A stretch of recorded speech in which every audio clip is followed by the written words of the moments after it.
Amém. Segundo Samuel 6:12 diz: Então avisaram a Davi, dizendo: Abençoou o Senhor a casa de Obed-edom e tudo quanto tem, por amor da arca de Deus.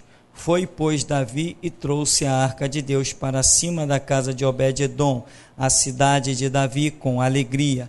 Sucedeu que, quando os que levavam a arca do Senhor tinham dado 6 passos, sacrificava ele bois e carneiros cevados. E Davi saltava com todas as suas forças diante do Senhor, e estava Davi cingido de um éfode de linho. Assim, subindo, levavam Davi e todo o Israel a arca do Senhor com júbilo e ao som das trombetas. E sucedeu que, entrando a arca do Senhor na cidade de Davi, Mical, filha de Saul, estava olhando pela janela, e vendo o rei Davi, que ia bailando e saltando diante do Senhor, o desprezou no seu coração. Amém. Podeis sentar.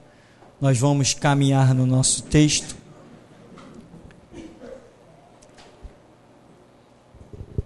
Irmãos, o texto começa, algumas versões bíblicas não é subdividido, outras é. Começa esse verso 12 dizendo: avisaram Davi que a arca, que a bênção de Deus havia chegado na casa de Obed-edom. O Senhor havia abençoado tudo, a vida desse homem mudou completamente. Houve uma situação e a arca não pôde ser levada ao seu destino final, então ela acabou ficando na casa de Obed-edom. E o que representava esta arca?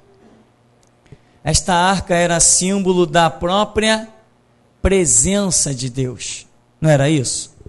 A arca era símbolo da presença de Deus. Quando a nação de Israel ia à guerra, eles carregavam até a arca. A arca já era preparada para ser carregada. Tinha lá as suas argolas, passava-se um cetro por entre as argolas e carregava-se no ombro. Ela era mesmo constantes guerras e constantemente se carregando a arca à frente do povo.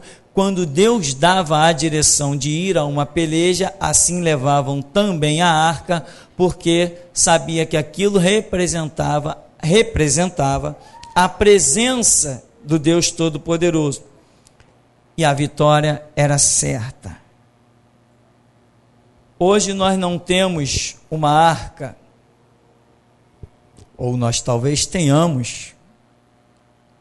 Mudaram-se as dispensações. A arca representava Deus? Sim. Mas se o povo desprezasse a palavra de Deus, a arca adiantava para alguma coisa? A arca estava lá. Lembra no tempo de Eli? A arca não estava? Estava.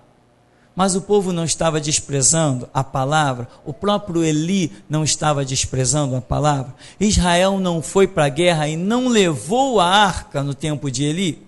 A arca não foi tomada pelos inimigos. É de onde depois vai ser gerada toda essa história aqui. Isso que eu estou falando antecede a essa situação aqui. Então, o que representava, na verdade, a presença de Deus? Qual era o símbolo da presença de Deus? Não só um utensílio físico, mas a palavra. Hoje a arca de Deus, sabe o que é hoje a arca de Deus?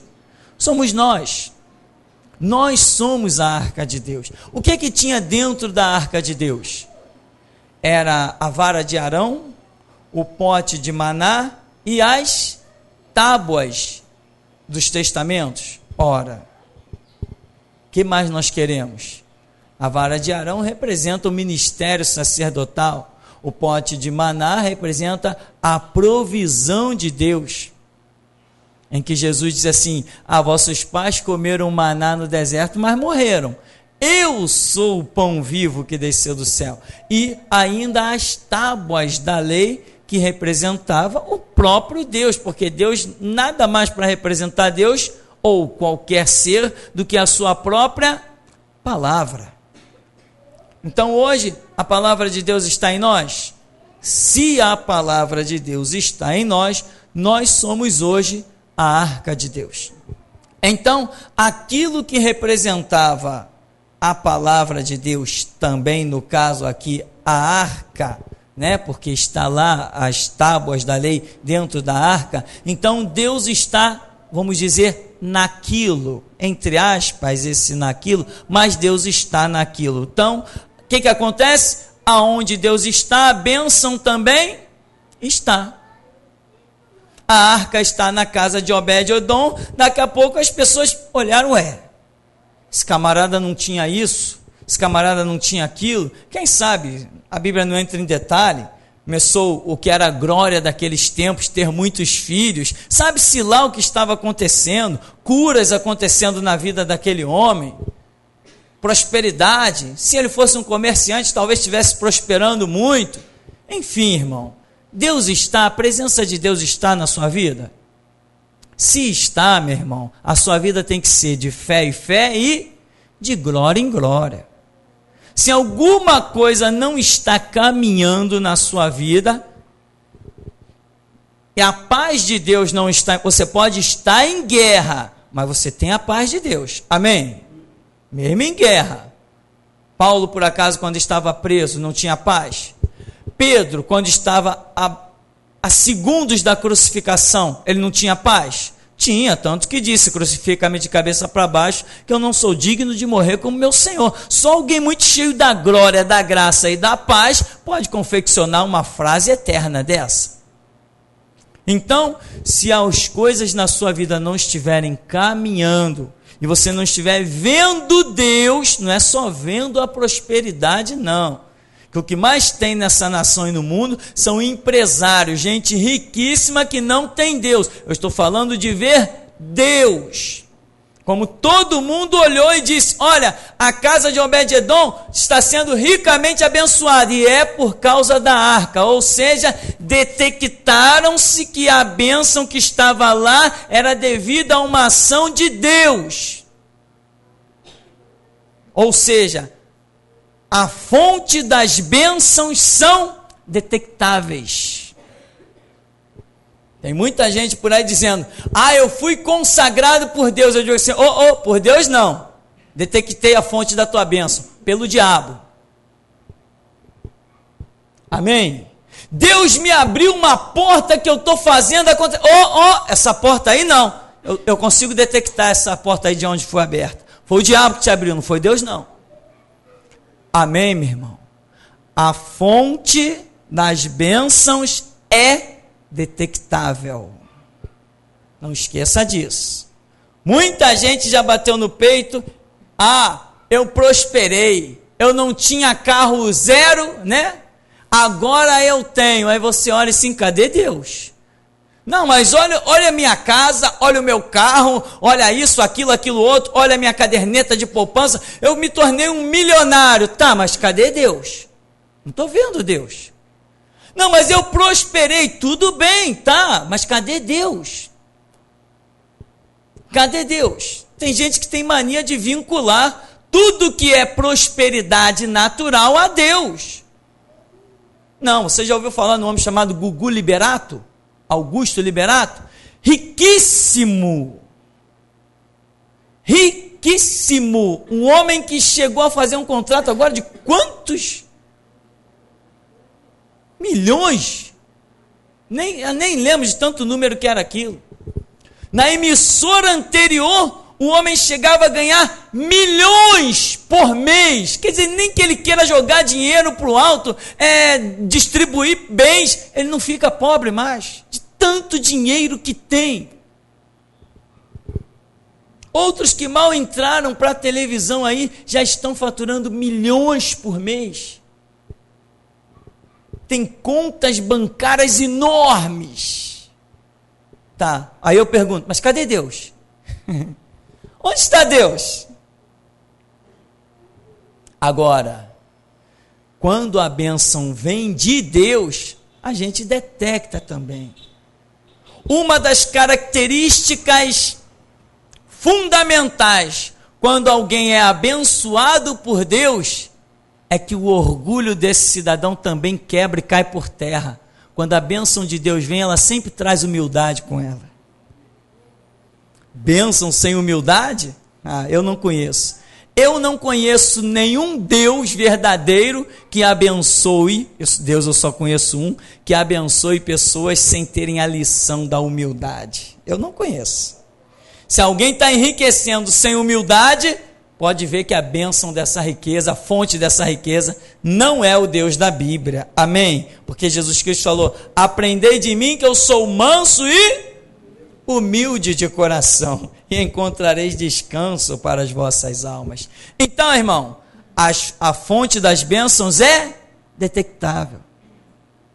E você já viu aqueles testemunhos bestas que tem por aí? Irmãos, que eu estou multiplicando meu patrimônio, que eu comprei, que eu granjeei, que eu conquistei, que eu comprei não sei que lá, e que eu lucrei, que eu fiz, que eu aconteci, que nem aquele homem da parábola, né? Eu desmanchei os meus celeiros, eu construí outros maiores, eu abarrotei, olha, folga minha alma, come, bebe, descansa em paz. E você olha e diz assim, cadê Deus?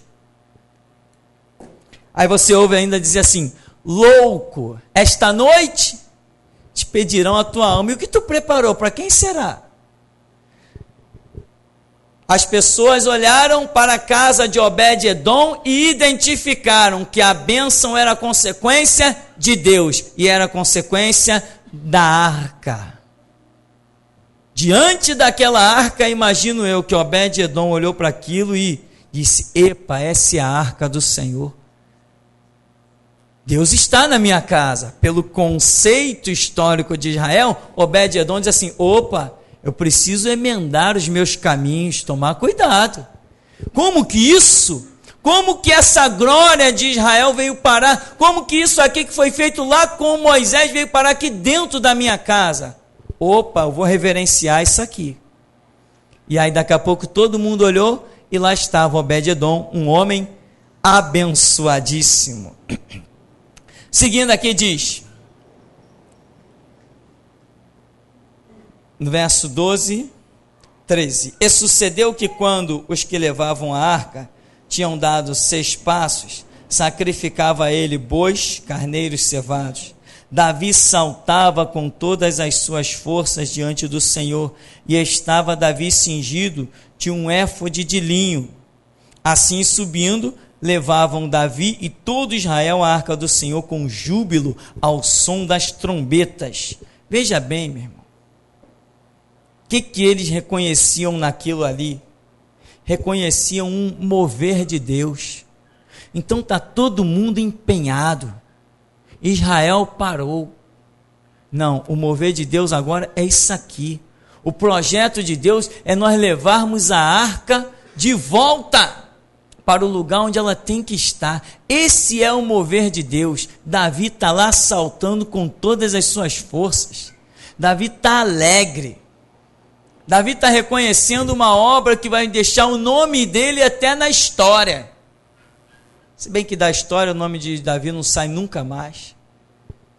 Ele está reconhecendo que aquilo que Deus está projetando no tempo dele, de colocar a arca no seu devido lugar, aquela é uma obra tão tremenda, ele está feliz, ele está saltando. A Bíblia vai dizer até que ele tira as suas vestes reais e sai pulando, sei lá se vira cambalhota, sai bailando, eu sei lá o que ele faz, eu sei que ele está num estágio de alegria incontrolável. E lá vai o povo conduzindo, e vem gente sacrificando, louvando e bendizendo Deus de Israel, Jeová, proclamando santo, santo, santo. Eles estão no mover de Deus, eles entendem que aquele momento é singular, aquele momento é histórico, aquele momento é precioso, aquele momento é glorioso, porque assim como a casa de Obed-Edom foi abençoada, agora a arca no seu devido lugar, toda a nação de Israel o será. Porque é o mover de Deus, é a hora de Deus, é o projeto de Deus. Amém, meu irmão? Existem projetos e mais projetos. de Deus com as nossas vidas, com a igreja como um todo, no individual, enfim, há projetos de Deus de muitas maneiras, mas tem que estar ligado para saber quais são os projetos que Deus vem trazendo, e nós estarmos desfrutando, usufruindo, participando de cada um deles, do jeito que Deus traça. Não é quando vem um mover, murmurar, murmurador já ficou sepultado lá no deserto, meu irmão. Quando Deus traz um mover, quando Deus traz uma situação, meu irmão, se enquadra nela do jeito que ela vem. Não tente consertar um mover de Deus. Ele não tem defeito, ele é daquele jeito. Não reclame, podia ser feito assim ou assado. Foi feito daquele jeito e acabou a história.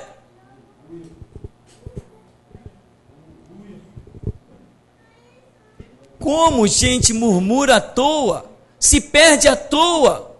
Lembra da humildade, irmão. Lembra da oração. Quem anda em humildade, simplicidade em oração, só tem uma coisa diante de si, a glória de Deus. Não perde tempo de falar do que não sabe. Não perde tempo.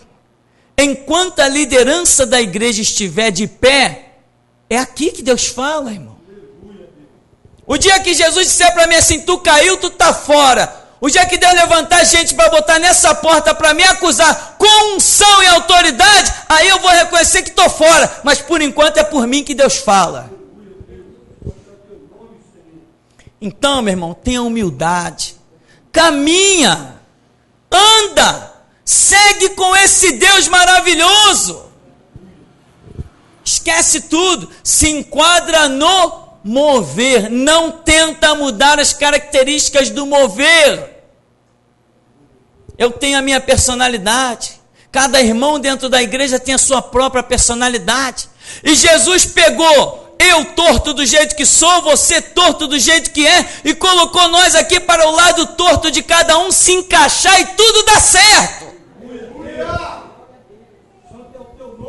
É assim que funciona. Mas se você é o certinho, você não se enquadra com ninguém, porque todo mundo é torto.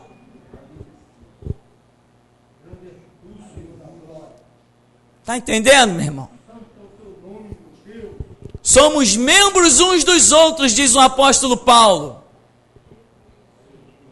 Então não tem lugar para duas cabeças. Eu nunca vi um corpo com duas cabeças. A menos que seja uma anomalia genética problemática e que não sobreviverá. Então, meu irmão, a bênção de Deus vem e Deus vai traçando os seus moveres sobre a terra. E o que eu tenho que fazer é, lá vem uma nuvem. Senhor, essa nuvem vem de ti, vem do diabo ou vem dos homens? Se eu dobrei os joelhos, eu tenho resposta. Ele não prometeu, clama a mim, responder-te-á. Responder-te-ei. Ele prometeu. Ele não é homem que mente e nem filho de homem que se arrepende. Então, meu irmão, a proposta para as nossas vidas é gloriosa. Irmão, deixa eu dizer uma coisa.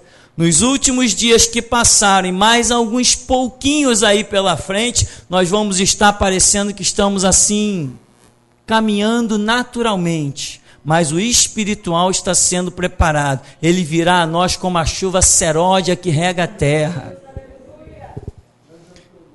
Mas sabe que nessa bonança aí, nesse mover atual, muita gente está ficando para trás, não está nem em guerra. Tem gente que é reprovada no tempo de paz e não no tempo de guerra. Deixa de ser bobo, irmão. Quem dobra os joelhos enxerga mais longe. Essa é a lição do Evangelho. Então, lá vai Davi, feliz, caminhando, dançando. Um homem, um rei, tirar as suas vestes reais, dançar no meio do povo. Realmente era impactante. Era sobrenatural. Era fora do comum. Ué, mas nós estamos aqui para viver o quê? Não é o sobrenatural? Não é o que é fora do comum? Então, se eu vir o sobrenatural e o fora do comum, ao invés de eu procurar identificá-lo, eu vou abrir a minha boca? Logo, contra quem? Nós vamos ver. Então, vamos seguir. Verso 16. Sucedeu que, entrando a arca do Senhor na cidade de Davi, Mical, filha de Saul, estava olhando pela janela e vendo o rei Davi, que ia bailando e saltando diante do Senhor, o desprezou no seu coração. E, introduzindo a arca do Senhor, a puseram no seu lugar, na tenda que Davi lhe armara, e ofereceu Davi holocaustos e ofertas pacíficas perante o Senhor. Acabando Davi de oferecer os holocaustos e ofertas pacíficas, abençoou o povo em nome do Senhor dos Exércitos.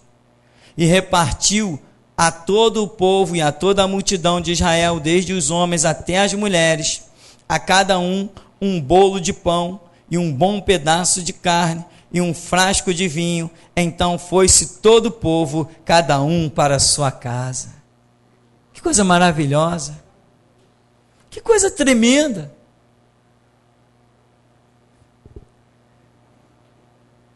Davi chega diante de todo o povo, uma multidão, e abençoa, faz orações, aí vai para casa. Quando chega em casa, ele tem que continuar o trabalho dele. Ao invés dele chegar e abençoar a sua casa e toda a sua família, ele é obrigado a amaldiçoar. Porque diz aqui, Mical, filha de Saul, que estava olhando pela janela, viu que ele bailava. A Bíblia diz que ele despiu-se das suas vestes reais. Ela o desprezou no seu coração. Que coisa interessante. Tinha milhares de mulheres lá fora vendo Davi bailar. Milhares. Tinha milhares de homens, capitães, generais, pessoas de guerra, experimentados na batalha. Milhares e milhares de pessoas. Ninguém disse nada. Estava todo mundo no mover, mas a casa de Davi não estava. Amém, meu irmão? Lado triste da realidade do Evangelho, que sei lá se a gente ouve isso por aí, eu sei que aqui pela misericórdia nós ouvimos. Davi abençoa todo o povo, milhares, uma multidão incontável o viu dançar, o viu pular, ninguém sequer zombou, escarneceu, ironizou, todo mundo viu e está todo mundo no mover. Eu imagino que todo o povo, quando viu Davi bailar, começou a dançar também, gritar, Jesus Cristo só o Senhor é Deus, só o Senhor é Deus, Jeová é Deus. Eu imagino que aquela multidão tremeu a terra. Mas quando Davi, depois de abençoar todo o povo, volta para sua casa e tem problema. Vamos ver aqui. Verso 20. Voltando Davi para abençoar a sua casa. Mical, filha de Saul, saiu a encontrar-se com Davi e disse: quão honroso foi o rei de Israel, descobrindo-se hoje aos olhos das servas de seus servos, como sem vergonha se descobre qualquer dos vadios. Misericórdia. Um homem que prefigura, um homem que muda uma dispensação, um homem que faz história de tal maneira que depois dele todo mundo lá no reinado de Jesus Cristo o próprio Jesus vai ser chamado Jesus, filho de Davi, de tão importante que o homem foi em toda a sua história. Davi cometeu um adultério, Davi cometeu um homicídio, e a glória que tem na vida de Davi é tanta que essas coisas são até esquecidas. E ele vai atravessando todo Israel, atravessando, quando ele chega, volta para abençoar a sua casa. Mas ao contrário disso, o que ele faz? Lança uma maldição. Ou seja, irmão, a bênção e a maldição não depende de quem vai ministrá-la, depende daquele que tem autoridade para sustentar a palavra. A Bíblia nos chama de ministradores. Ministrar não é quem produz alguma coisa. Quem produz é Deus. Nós ministramos. Vamos ministrar o louvor. Tá, mas o louvor não é produzido por nós. A música começou na eternidade. Eu não componho música. Eu recebo do Senhor. Tem gente por aí que pensa que compõe. Longe de mim tal coisa. Tem gente por aí que até que se acha dono de pregação. Irmão, não pirateiem os meus CDs. Que infelicidade. Isso a gente fala em outra oportunidade. Aqui, verso 20, voltando Davi para abençoar sua casa. Mical, filha de Saul, só encontrar-se com Davi, diz, quão honroso foi, aí chama ele de quê? Sem vergonha e vadio. Você já pensou? Se Davi saísse lá no meio da multidão e dissesse assim, caramba aí, general, capitão, vem cá, sabe o que a minha esposa me chamou? De sem vergonha e de vadio. Imagina, um homem com palavra de autoridade de vida e de morte. Se alguém do povo o chamasse, sem vergonha, vadio, tirando a roupa e dançando aí, se alguém dissesse isso para Davi, o que teria acontecido? Teria sido decapitado na hora. Mical não foi. Ou seja, aqueles irmãos, quando somos servos de Deus, todos aqueles que estão à nossa volta acabam desfrutando de coisas muito tremendas. Essa mulher era digna de morte. Davi poderia ter mandado matá-la, ia ficar morta e acabou a história.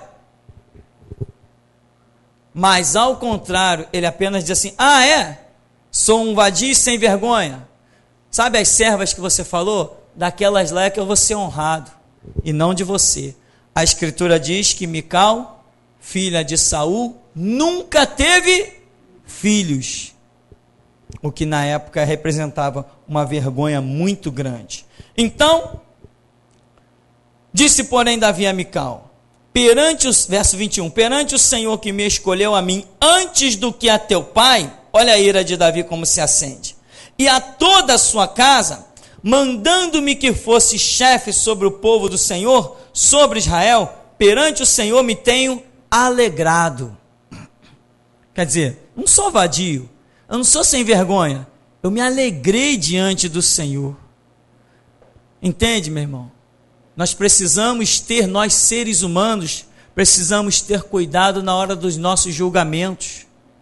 Às vezes podemos olhar a atitude de alguém e dizer assim, que vadio, sem vergonha, mas dentro do ser, do coração daquela pessoa, não está expressando para ele nenhuma vadiagem, nem nenhuma sem vergonhice. E quem é o homem para julgar outro homem? Prega, meu irmão, que Deus te dá a pregar, rasga o verbo, desce o chicote e a espada, mas faz o que Deus te manda, e o responsável pela palavra é Deus. Mas você mesmo, pelo seu próprio maquinar, pensar, esquadrinhar e decidir, não faça nada. Você não é, eu e você não somos os donos da verdade.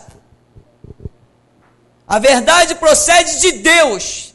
O certo e o errado procede de Deus. Nós apenas somos ministradores. Ele fala e nós executamos. Ele ordena e nós realizamos, mas nós não produzimos nada. Criador é Ele, não nós. Mas olha o que essa mulher faz. Seu vadio, seu sem vergonha. Eu me alegrei diante do meu Deus, um feito desse, trazer a arca de Deus. Sabe o que acontece? As considerações que Davi tinha pela arca não eram as mesmas que Mical tinha. Está entendendo, meu irmão, que às vezes você tem um ministério, mas muita gente que está à tua volta não considera as mesmas coisas que você. E muita gente se ilude, achando que você tem um chamado só porque dorme na mesma cama que você também tem. Não tem, não! Ministério é individual. Muita gente se confunde com a realidade espiritual. Mical achou que poderia chegar para Davi e falar o que bem quisesse, o que bem entendesse, e nunca imaginou que dos lábios que ela estava acostumada a beijar, fosse sair a palavra que a deixaria envergonhada até o último dia da sua vida. Não confundir jamais o natural com o espiritual. É o que muita gente confunde. Você já viu por aí? Essa palhaçada que tem por aí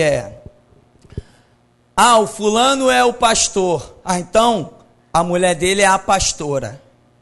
O palhaço lá, do nariz vermelho, é o bispo. Então, a mulher dele é a bispa. O outro lá é o apóstolo. Então, a mulher dele é a apóstola. São as ilusões que tem por aí. São as palhaçadas que tem por aí. Mas a realidade espiritual é muito diferente.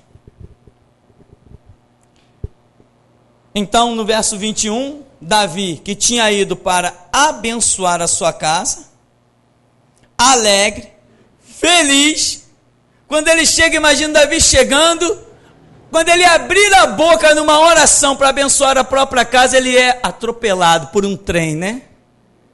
Um trem mineiro, daqueles que só nós sabemos, né? Aquelas expressões, lá vem o trem. Ei, ô Davi! Aí ele abaixa a mão, o que foi? Que bonito, hein? Seu sem vergonha, seu vadio. Humildade, irmão, é a chave que abre todas as portas. Paciência, calma, buscar a Deus em oração, orar primeiro e falar depois. Quem faz isso não erra nunca. Mas as pessoas querem falar primeiro e orar depois.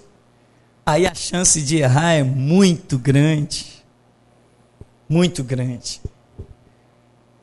Aí ele diz, no verso 22, ainda mais do que isto, me envilecerei e me humilharei aos meus olhos, e das servas de quem falaste, delas serei honrado. Olha o que Davi diz. Eu me envilecerei e me humilharei, como? Aos meus olhos, não é aos teus. Amém, meu irmão?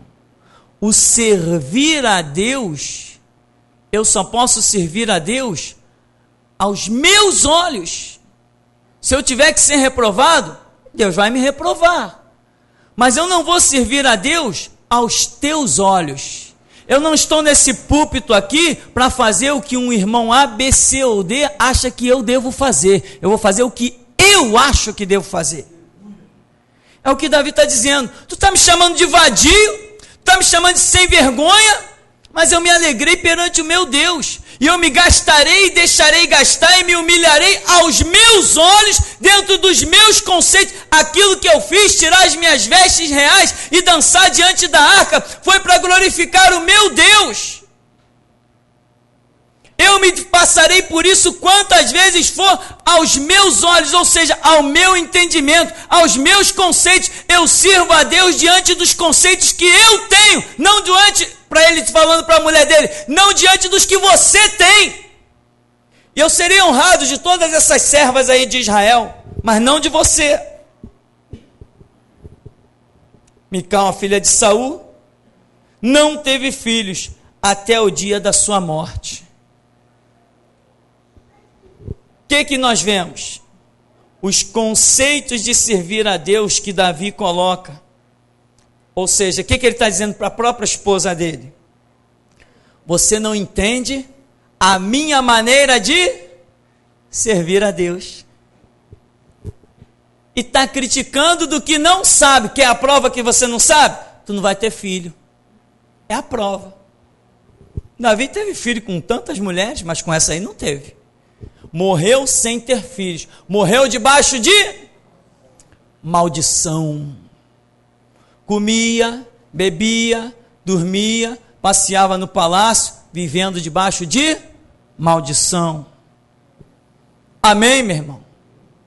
Tem gente que, quem olhasse para Mical, dizia assim, pô, Mical vive no palácio, Mical vive bem, Mical tem uma senhora casa, Mical tem empregada, Mical tem servos e servas, Mical nem vai, sei lá, nem vai nas compras do mercado, Mical é a tal, como é que se chama aí? Mical é a primeira dama. Tudo isso debaixo de maldição. As coisas espirituais são muito diferentes do que os nossos olhos veem. Eu tenho pavor das coisas espirituais. Tenho pavor delas. Sabe, irmão? Essas coisas espirituais, essas entrelinhas, são o que normalmente derruba muita gente. Lembra da irmã de Moisés, Miriam e Arão, lembra? Ô Moisés, tu não é só profeta não, o que é? O que está pegando aí, né? Nos dias de hoje, ô meu, qual é? Não é só tu que é profeta não, Deus fala comigo também.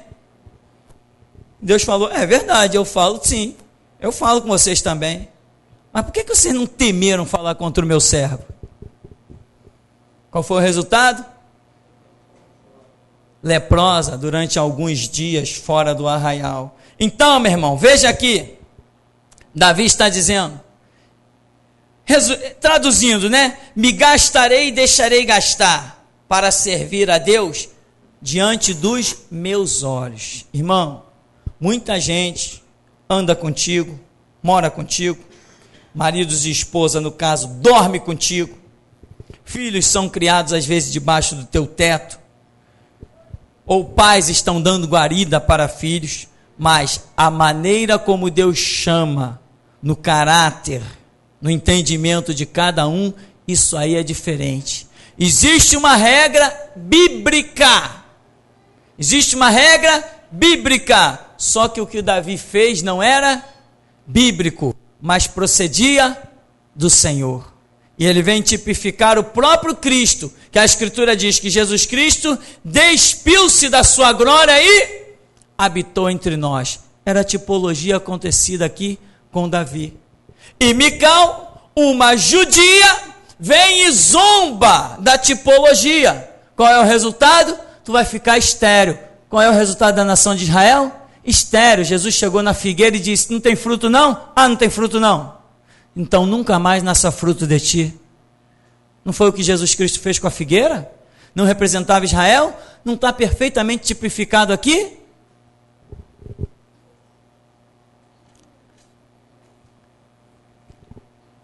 Ainda diz, sucedeu que estando o rei Davi em sua casa, e que o Senhor lhe tinha dado descanso de todos os seus inimigos em redor, disse o rei ao profeta Natã, ora, olha, eu moro em casa de cedros, e a arca de Deus mora dentro de cortinas.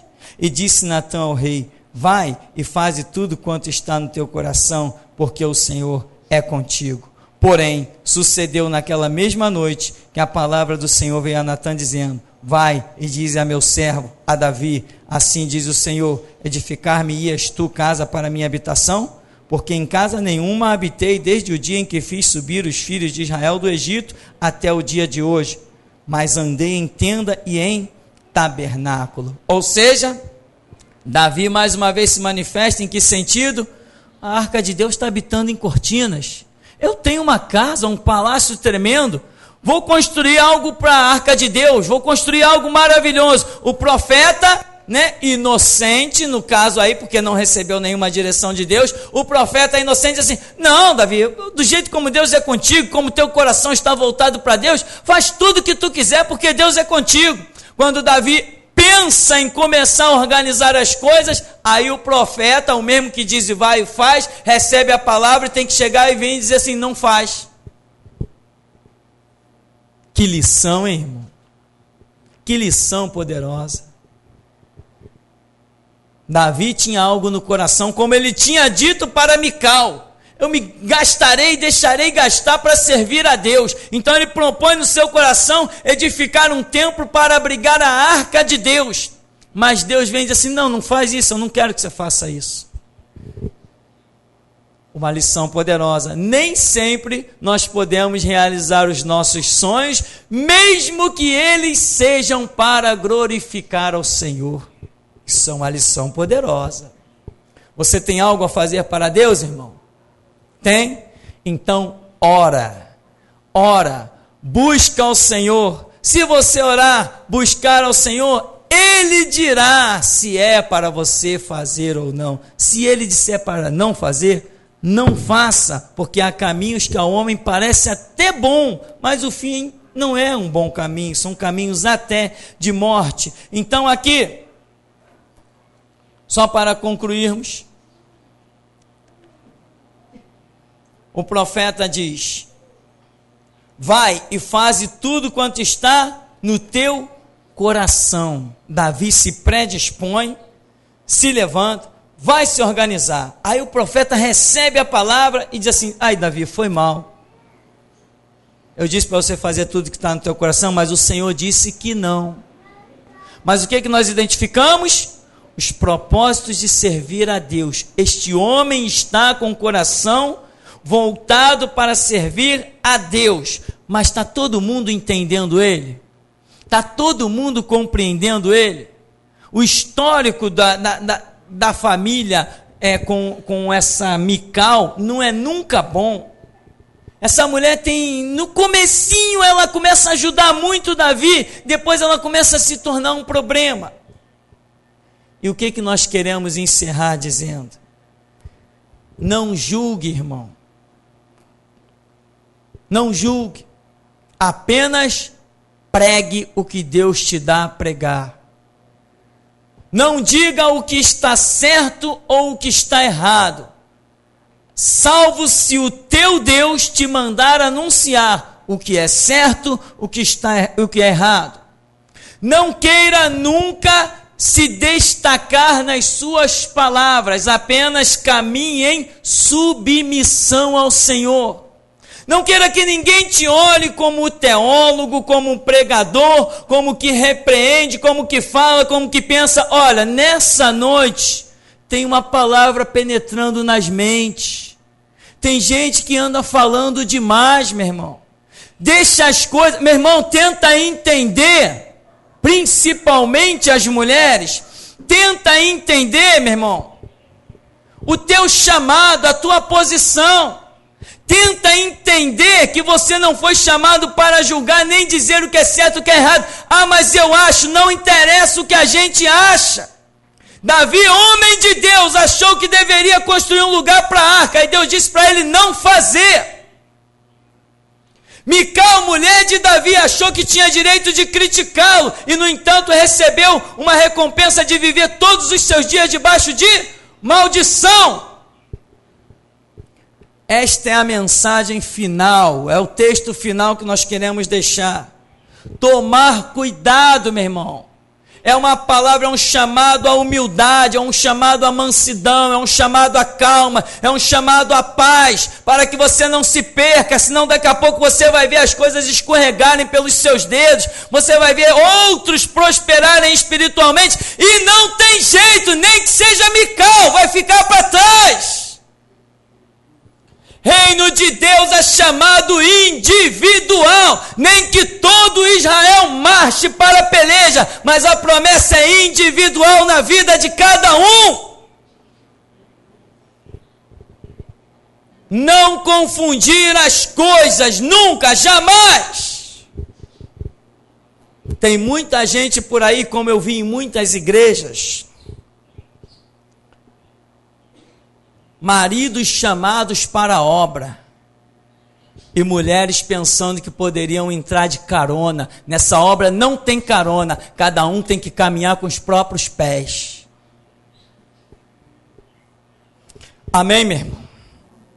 Para concluirmos então, a Escritura diz: clama a mim e eu te responderei. Anunciar-te-ei coisas grandes e firmes que tu ainda não sabes. Então, tem dúvida do que falar? Para onde ir? O que fazer? Deus está esperando a sua oração, porque eu repito, é de joelhos que se enxerga mais longe, e até aqui nos tem ajudado, Senhor.